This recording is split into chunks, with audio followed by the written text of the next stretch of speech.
this yourself. It's extremely dangerous.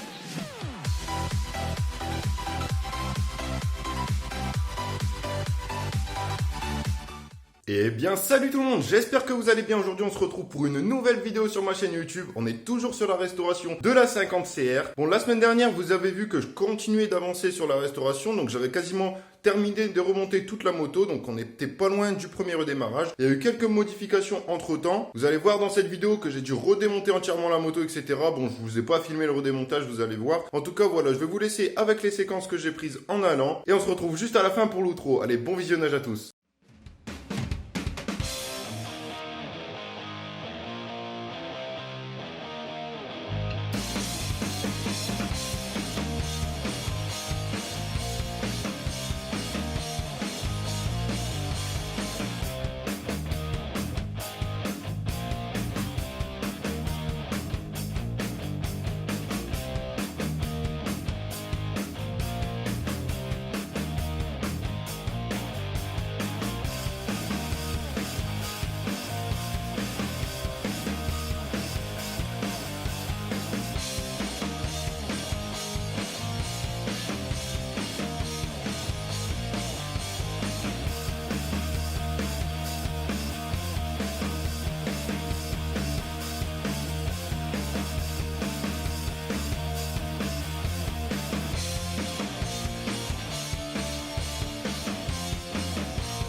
Je voulais faire un petit point avec vous pour qu'on regarde un petit peu où j'en suis par rapport à la dernière étape que je vous ai montré. Donc faut savoir que hier il y a mon voisin, donc celui qui m'a assemblé les roues là, qui a monté les chambres à air et les pneus neufs sur les jantes que j'avais trouvées sur eBay. Donc cette même personne, il m'a proposé de faire la soudure dont je vous avais parlé sur le bras oscillant pour pouvoir venir fixer le frein arrière dessus pour que ça bouge pas. Je vais vous montrer ça tout de suite. Voilà, donc il a pris les dimensions, etc. pour être sûr que ça soit parfait quoi. Donc ensuite, bah, il est venu le souder sur le bras oscillant tout simplement. Et puis il a nettoyé tout ce qu'il y avait tout autour. Donc maintenant, puisque la soudure est faite, je vais pouvoir mettre le bras oscillant en peinture. Donc vu que je vais mettre ça en peinture, j'en ai profité. Bon là vous voyez, du coup j'ai dû tout redémonter de la moto. Bon, je vais pas vous filmer le remontage, hein, on va pas faire que ça sur toutes les vidéos. Là d'ailleurs je vous ai même pas filmé le démontage. Je trouve que c'est complètement inutile parce que le nombre de fois où je la démonte et je la remonte, je vais pas faire que ça de vous montrer à chaque fois. Donc ouais, là je voulais juste faire un petit point avec vous. Donc il a fait la soudure sur le bras oscillant. Il a également fait une soudure sur le cadre. Je vais vous la montrer tout de suite. Donc déjà il faut savoir que à ce niveau là, donc il y a une vis qui vient serrer le frein. Donc moi le derrière en fait, là où il y a le pas de vis, c'est un genre d'écrou qui est soudé sur le cadre normalement, et la soudure avait sauté. Donc voilà, donc il m'a refait la soudure pour que l'écrou tienne bien. Donc comme ça je vais pouvoir venir refixer ma vis pour le frein arrière sans avoir de soucis. Il va pas se desserrer tout seul ou quoi que ce soit. Donc le cadre pareil, du coup j'ai décidé, vu que du coup déjà de base il est un petit peu abîmé, il y a des frottements par-ci par-là, la peinture, je sais pas si on va bien voir, mais à certains endroits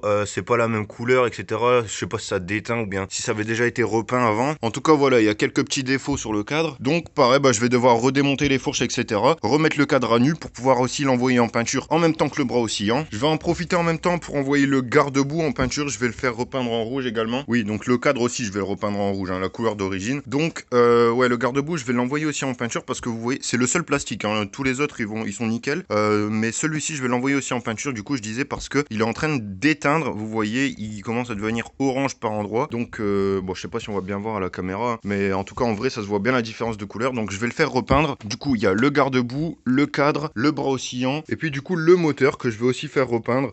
Donc voilà, bah, je retirerai le pignon, etc. J'aurais pu le faire repeindre, ça aurait été mieux quand il était complètement démonté, mais bon je l'ai pas fait, donc je vais voir si c'est possible de le faire repeindre comme ça. Donc tout le moteur complet, je retirerai les petites bricoles, genre la bougie, le pignon, le kick, enfin tout ce qui peut se retirer au maximum pour que le peintre puisse avoir accès correctement. Voilà, donc le moteur complet sera repeint en noir, le cadre en rouge, le garde-boue avant en rouge et le bras oscillant, je vais le faire repeindre en gris, gris métal, gris un peu comme il est à l'origine. Comme ça, une fois qu'il sera repeint, je pourrai revenir remettre les autocollants dessus, les autocollants neufs. Et là, on sera pas mal, je vais leur montrer tout hors vidéo. Et puis ensuite, une fois que tout ça sera fait, je pourrai faire le premier démarrage. En tout cas, je suis content là, du coup, avec la soudure qui a été faite sur le bras oscillant. Le frein va plus bouger, donc ça va être parfait. On va pouvoir enfin rouler avec la moto. J'ai commandé un guide chaîne, donc qui vient se fixer juste ici pour guider la chaîne, comme son nom l'indique. Je vais vous mettre une petite photo à l'écran, mais du coup, j'ai pas trouvé celui d'origine. J'en ai pas trouvé sur eBay ou quoi que ce soit, mais j'ai trouvé encore mieux, enfin pas mieux qu'un neuf, mais mieux qu'un occasion, je pense, parce que j'ai trouvé quelqu'un sur un groupe Facebook destiné au 50CR, le même que je vous parle d'habitude. Donc j'ai trouvé une personne qui en fait pense qu'il fait à l'imprimante 3D. Il a un modèle de base et en fait il reproduit exactement les mêmes que les originaux, donc ceux d'origine Honda, donc c'est parfait. Là j'ai commandé le guide chaîne, je devrais pas tarder à le recevoir, donc je vais vous mettre son nom à l'écran, donc comme ça si vous restaurez une 50CR ou une 60CR, il me semble que ça doit être les mêmes. Après je connais pas les autres modèles compatibles, mais si vous avez besoin d'un guide chaîne et que vous en trouvez pas sur internet, je vous invite à le contacter et puis il pourra vous indiquer s'il fait pour votre modèle. Voilà, donc c'est tout pour le point que je voulais faire avec vous. Je voulais vous dire où j'en suis actuellement. Là on est le 16 novembre 2020, donc voilà, donc ce que j'ai fait depuis que je vous ai parlé la dernière fois. Donc là moi je vais redémonter tout ce qui est la partie avant, donc la fourche, le guidon, le garde-boue, etc.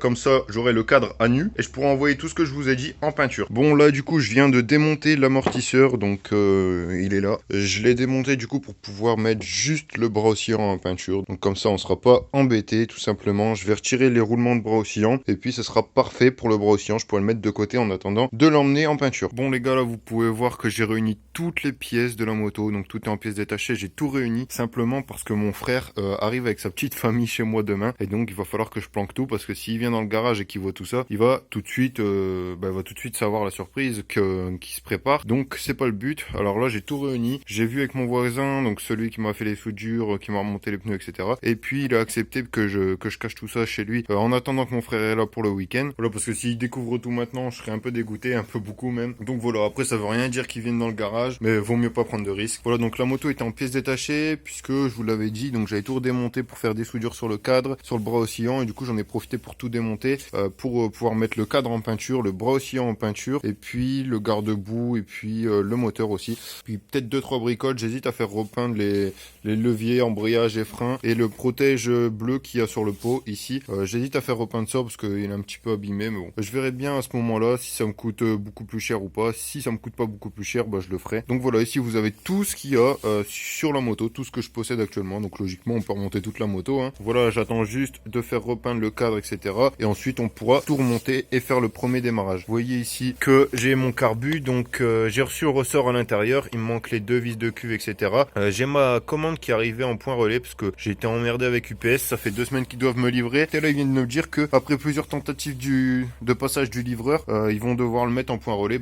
Au moins, je serai sûr de l'avoir parce que le point relais, ils peuvent pas se tromper d'adresse. Donc voilà, la commande elle est arrivée en point relais. Il va falloir que j'aille la rechercher demain. Donc au moins, j'aurai toutes les pièces pour que la moto redémarre. Donc là, j'ai vraiment hâte. Du coup, j'ai été chercher le colis là à l'instant en point relais et puis simplement l'adresse était incorrecte à cause de quoi? Ils avaient mis le bon, mon prénom, mon nom, etc. Le bon numéro et le bon nom de rue, alors qu'ils me disaient nom de rue incorrect, numéro de rue incorrect, etc. Alors qu'en fait c'était juste qu'ils avaient pas mis le bon nom de village. Ils avaient mis un qui ressemblait, mais du coup c'était pas le même ni le même code postal. Du coup voilà, c'est pour ça qu'ils me font galérer depuis 2 semaines, alors que ça fait au moins 6 fois que je leur redonne mon adresse avec le bon nom, code postal, enfin l'adresse exacte quoi. Enfin bon, dès que je vais commander sur un site maintenant, je ferai attention que ce soit pas eux qui doivent me livrer parce que bon, ils m'ont fait galérer pendant 3 semaines. Du coup, j'avais pas reçu mes pièces, je pouvais pas avancer sur la 50, etc. Enfin bon, là c'est bon, j'ai reçu le colis. Je vais pouvoir regarder à l'intérieur. Donc normalement j'ai coupe-circuit, cap d'embrayage neuf, etc. Tout, je vous ai déjà dit tout ce qu'il y avait dans cette commande de toute façon. Donc je vais déballer et on se retrouve juste après. Voilà, bon là du coup ici on a le câble d'embrayage neuf. Ici on a un coupe-circuit neuf. Ici c'est les 2 vis de cuve pour le carburateur, donc Honda. Ici on a donc le petit capuchon qui vient se mettre au-dessus du carburateur pour pouvoir venir mettre le câble d'accélérateur. Ensuite cette vis là, je pense que c'est celle qui vient fixer le pot d'échappement ou bien peut-être pour le guidon. Il va falloir que je vérifie avec la référence. Alors ça c'est juste un petit clips ou je sais pas si vous allez bien voir. C'est pour pas que la tige qui fixe le frein arrière sur la pédale de frein arrière, pour pas qu'elle se barre en fait. J'ai pas encore trouvé la tige par contre parce qu'elle est en rupture de stock sur le site. Ensuite, ah non, cette vis là c'est la vis pour le pot.